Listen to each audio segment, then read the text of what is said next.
The Secretary of National Defense, the Honorable Delphine N. Lorenzana, will now introduce our guest of honor and speaker. Mga kababayan at mga kaibigan, ang Presidente ng Republika ng Pilipinas, ang kagalang-galang na Rodrigo Roa Duterte.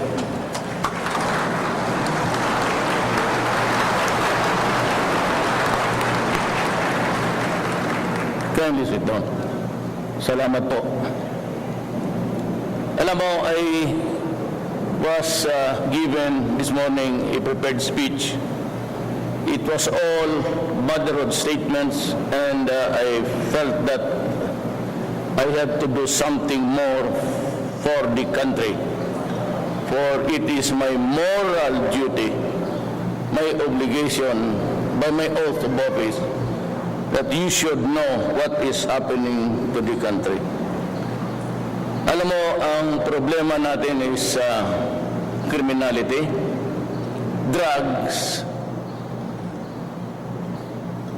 corruption, human trafficking, at yung corruption lalo na sa gobyerno. Dito sa criminality, iisahin ko na lang. Lalong lumala ang ating law and order with the advent of just give the tickets pahinga, please. Sorry. Give the tickets pahinga to the troops.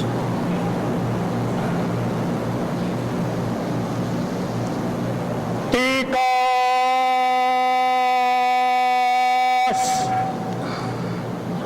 Ho!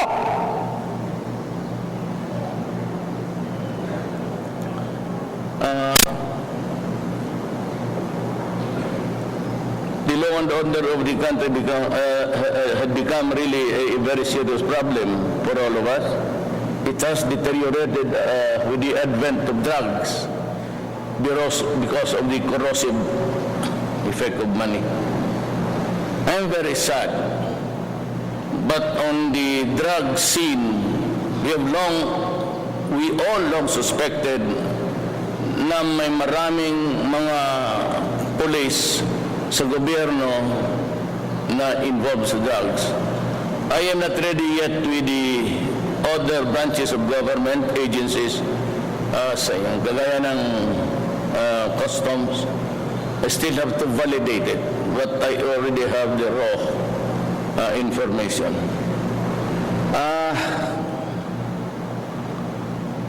I am compelled by my sense of duty na sabihin sa inyo lahat, lalo na yung mga pulis na nasabit sa droga, one way or the other, or contributed to the deterioration of the law and order of this country. What is really, I said, sad is that ito yung mga tao who are given the honor to join the academies of our country, be it the PNP or the PMA, at the expense of the public. And they had this career of theirs. All along, tayong mga mamamayan thought that we are being protected by the police, primarily. Masakit pakinggan kasi, ginastusan mo na, binayaran mo yung pag-aaral niya, lahat ng uniforme, pati medyas niya, pati sapatos, gastos mo. Tapos you commit. By any language, it is really treason. And I'd like to name publicly General Marcelo Garbo. He was a protector of the drug syndicates in this country. General Vicente Luot, who is now the mayor of Cebu, in one of the municipalities of Cebu. General Diaz, the former regional director of Region 11. General Pagdilao, former regional director in CRDO. General Tinio, former QCPD director. As this time, I order them relieved from their assignments and report to the Director General. I would like to talk to them, but certainly I would expect the Police Commission to do their thing. Imbestigahan ninyo ito at huwag ninyo akong bigyan ng sarsuela na hanapin ninyo ang totoo. Kasi overnight I was really trying to figure out. I do not necessarily humiliate people. It's not my practice. Politiko ako eh. Kung mayor lang ako, o wala naman akong kasali dyan sa bayan na yan, the Republic of the Philippines, okay lang. But dumating ako sa position na to, and I said, I have this sacred obligation to the Filipino people. By my oath of office, I have to tell you the truth.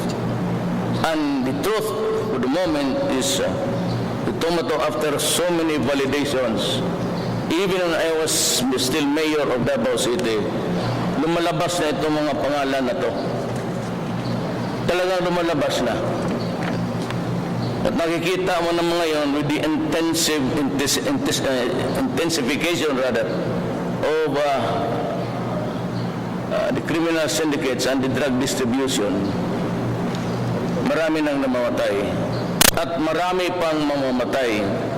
At huwag kayong sumali niyan, baski police kayo, baski official kayo, because you will place yourself in the line of fire.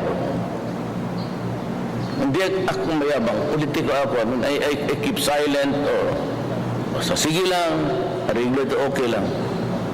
Pero huwag ninyong sirain ang bayan mo. I've been warning everybody. At the end of my speeches, when I was campaigning for the presidency, I always ended by saying, do not destroy my country because I will kill you. Do not destroy the young people of this country because I will kill you. Kung hindi pa naman sapat sa lahat yan, ay ewan ko. What else?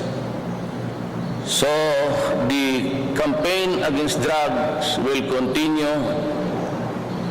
Hopefully, in the fullness of God's time, I may not be able really to clean it 3 to 6 months, but by the time siguro 3 months, 6 months and 1 day after, medyo tapos na. May partida lang ng isang araw.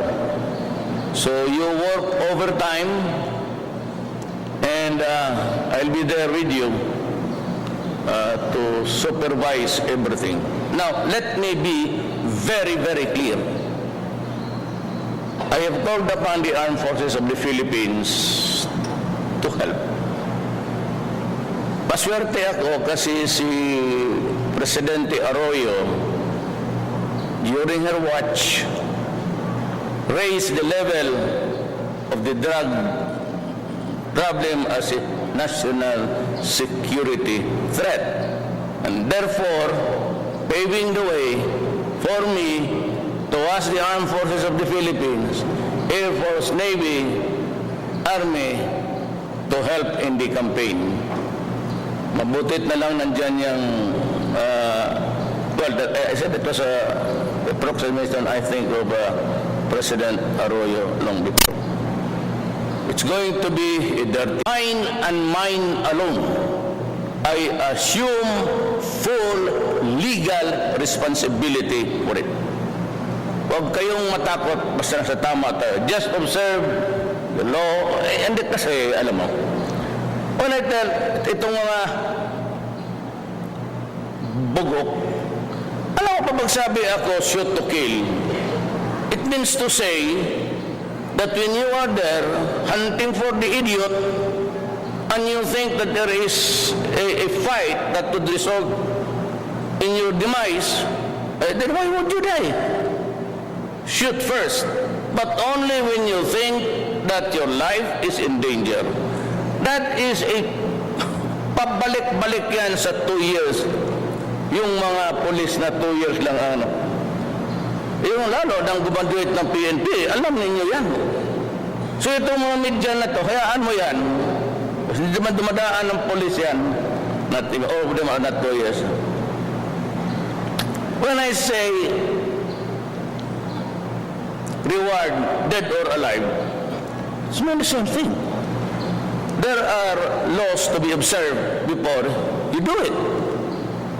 What am I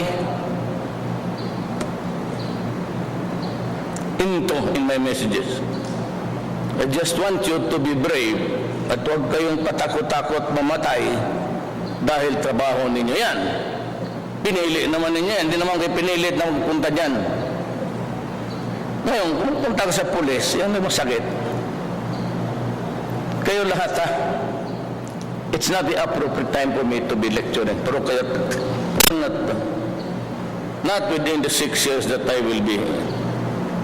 Huwag yung kayong magkadisgrasyahan tayo niya. Sinasabi ko madidisgrasya kayo. At madidisgrasya kayo. Hindi ako urong dito. And I said, I would stake my honor, my life, and even the presidency. Kaya kong bitawan yan. I do not have any illusions about being there all the time or hanging onto the pressure. Nandito na rin ako, gawin ko.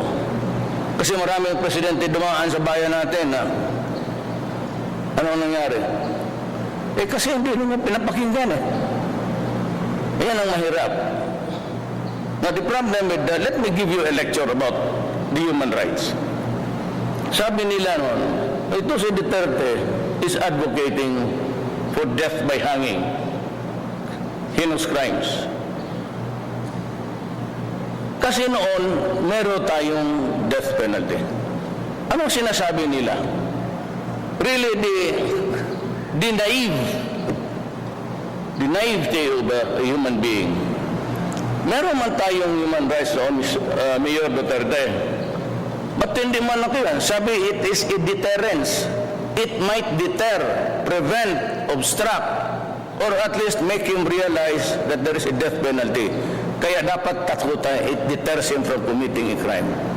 Sabi nito mga, gusto pa ko yung ulo ninyo. Ano ito mga to? Nandiyan naman yan.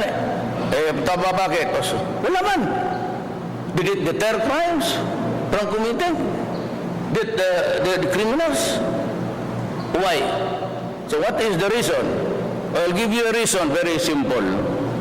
Because it was not implemented, and it was as if there was no death penalty provisions under the revised penal. Nandiyan eh. Until, at least, so wala na yung batas. Bukang tinumba mo na. But it could be re-implemented. Dito ngayon ako, humihingi ako na ibalik yung death penalty at deterrence, and hindi kasi nila sinasabi yan eh.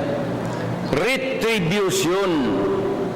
Deterrence, baka ma-discourage ka, pero pagka nagkamali ka, you pay. And that is retribution. Magbayad ka sa kasalanan mo. Bakit ka Ngayon, rape with homicide, nakakalabas. They can always threaten the witnesses. Ganito nga sinasabi ko. Pati ang pulis. Commit crimes, dyan sa EDSA, harap-harapan, nag-kidnap ng tao, anak ka ng, para naman kung siniswerte talaga. Let's say kayo. Inaabuso ninyo ang Pilipinas, and I will not go for it. And sila, even the heinous crime. If they commit it, nawawala lang yan sila. Then sasabihin nila na nag-iwol na, but he's just there. He's not being arrested because he's a police officer. Or because kaparo nila, o gano'n. So napahil yung kaso, pagtawag ng testigo, wala. So yung kaso, matabi muna. archive. In the meantime, itong mga gago, papasabat, nagkakiramdam lang yan siya. If the witness is already dead, if the witness has transferred to other places, if the witness cannot be located because he has paid the server. I was doing trial work, nagpo-prosecutor ako 10 years. Babayaran ng server, tapos ilagay cannot be located or have transferred residence. Kaya pagdating di malaman niya yung ganon, ayos na, he appears suddenly before the judge. Susurrender yan. Your Honor, my client would like his realization about his, yun, mga melodramatics. He's now ready to face the consequences of the act. Murder, kidnapping. Okay? He is, if non-billable, is sent to a penal institution somewhere. Diyan lang yan siya. The next day, trial. Bugado, Your Honor, we are ready. That is why we surrendered, because we expect justice immediately. Eh kung may kasalanan kami, pakulong na kagad, Your Honor. Ready kami for trial. Pagdating ang server, Piskal, o prosecutor, ready, Your Honor. I am sorry to inform the court that I have no witness at this time. Why? Your Honor, the service of the summons says he cannot be located. Walang gagong piskal sa Pilipinas maglabas office niya, maghanap ng testigos niya.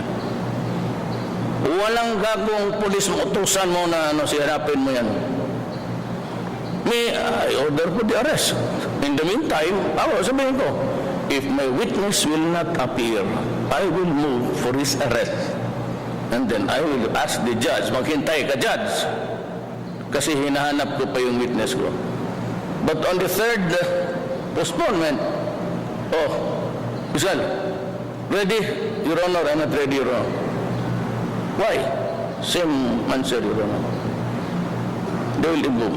Your Honor, sabi ng defense, I move to dismiss the case because my client has been deprived of speedy trial, which is guaranteed under the Constitution.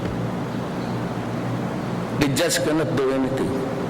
And a dismissal because there are no witnesses or there is no witness is a dismissal with prejudice. Meaning to say, you cannot file the case anymore.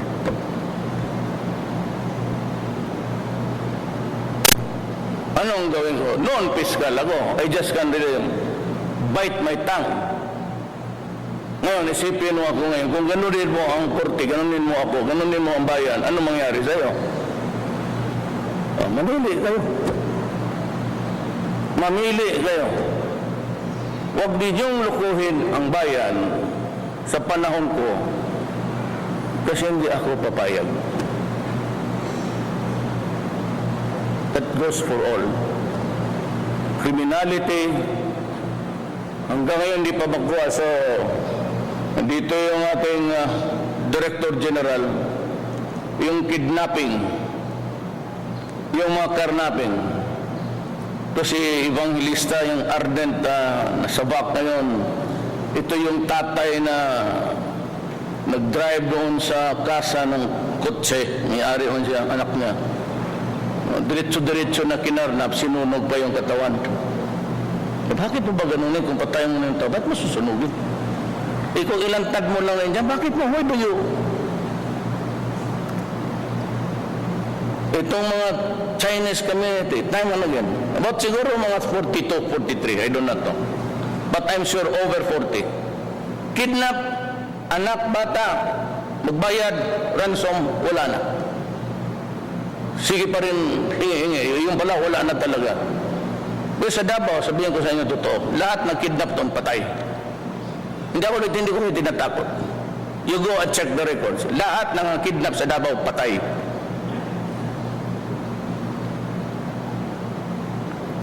Hindi ko ay nagtatakot. I'm not addressing myself to the human rights, all I care. I said, I'm ready to go down. I'm ready to stake my honor and even my life. Stop.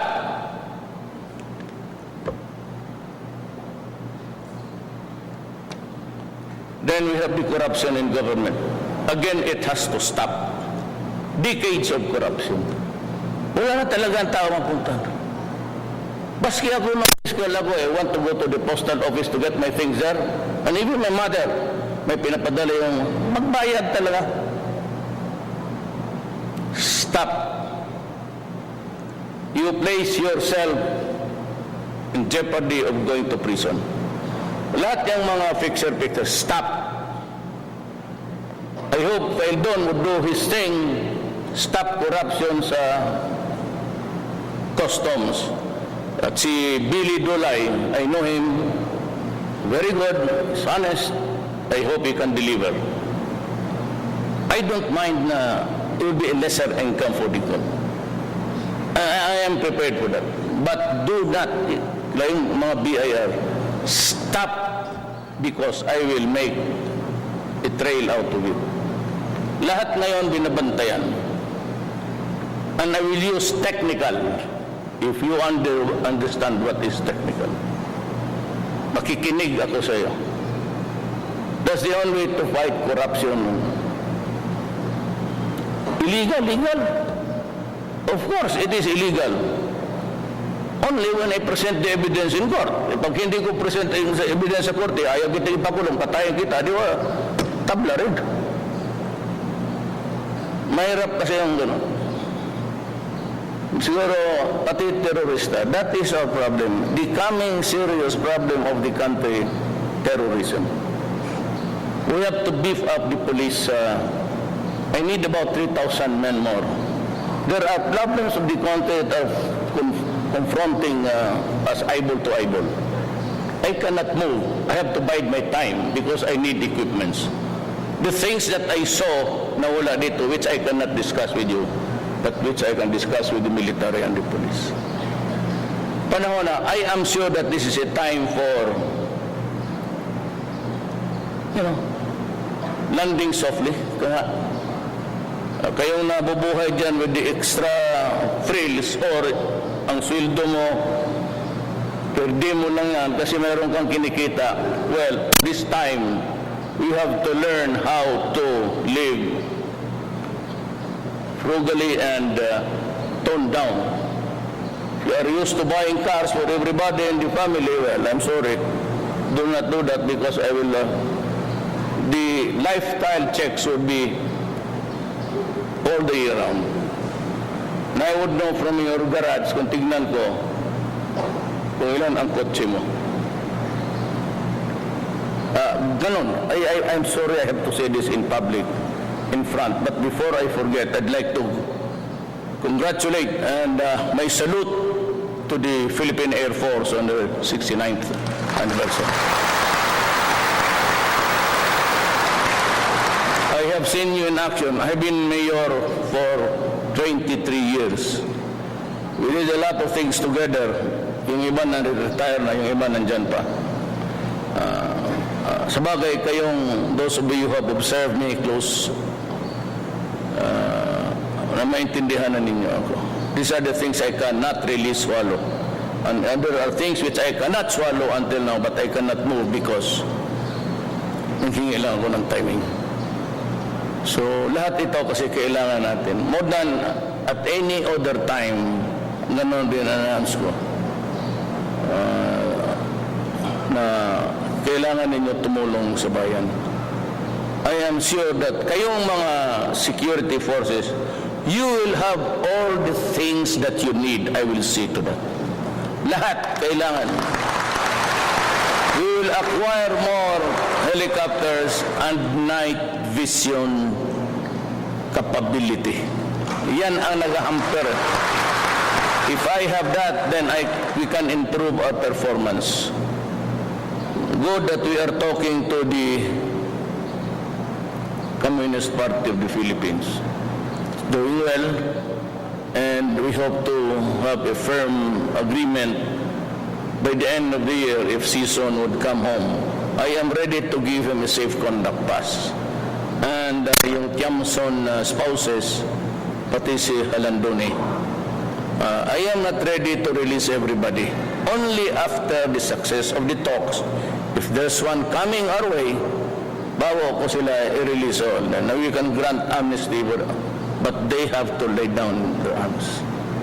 So Mindanao, we have so many protracted wars there. I am talking to the MILF. I've been communicating with the NOR. Maybe I will go to Hulo and talk to him before we formally agree to talk officially.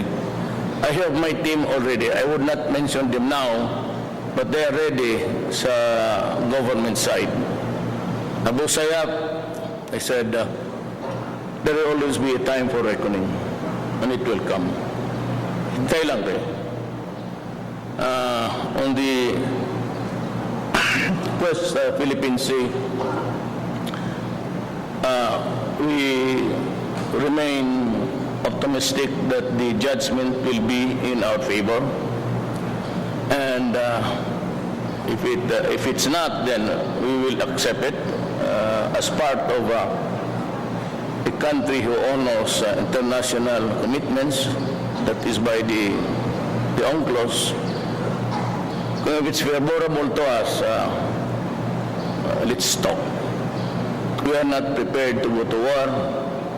War is a dirty word now, but we will proceed accordingly after we shall have the copy of the arbitral judgment. We will always decide for the greater interest of our country. In the meantime, we're just hopeful for that.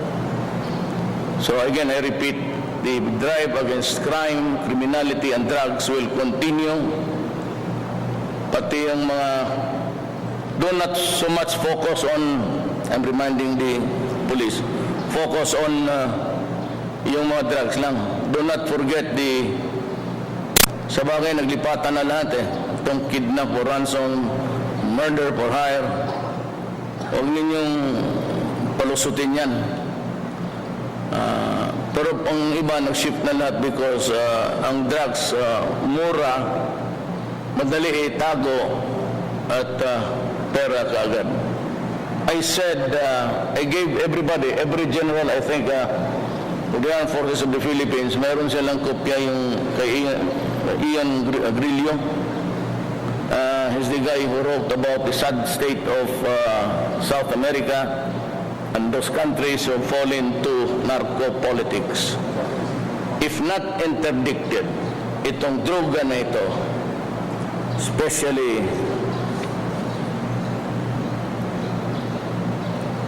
retired General Vicente Luot of Class 82, PMH Uruto.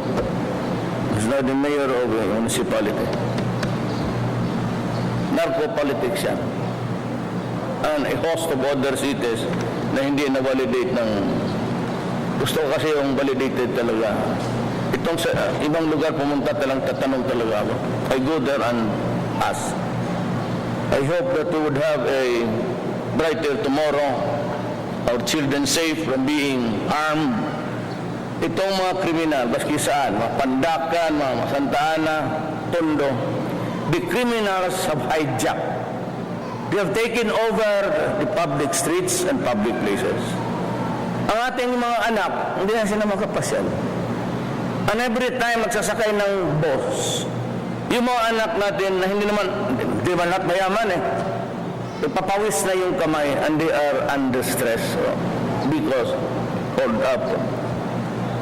We have to remove that fear. We have to remove that fear. Let us transfer that fear in the hearts of the criminals. Kaya kayong mga kriminal, huwag kayong magpasakay-sakay ng bus. Baka hold upin kayo ng pulis. Kayong mga kidnappers, huwag kayong makidnap kasi maabutan kayo ng tactical team ng Air Force, baka kayo ang makidnap. Na ngayon, pahingaan ka ng pera, wala kang pera. Kung ako ang Air Force, kikidnapin kita because marami ka na kinidnap. Tapos sabihin mo, saan pera mo? Wala sir kasi nagastos na sa sabungan. Di patayin kita. Wala ka pa ng pera So huwag kang magpa-kidnap kung wala kang pera. Kasi kidnapper ka, tapos kung ikaw makidnap mo lang ang maibigay, tapos ka rin. Ganoon na ang buhay, di ba?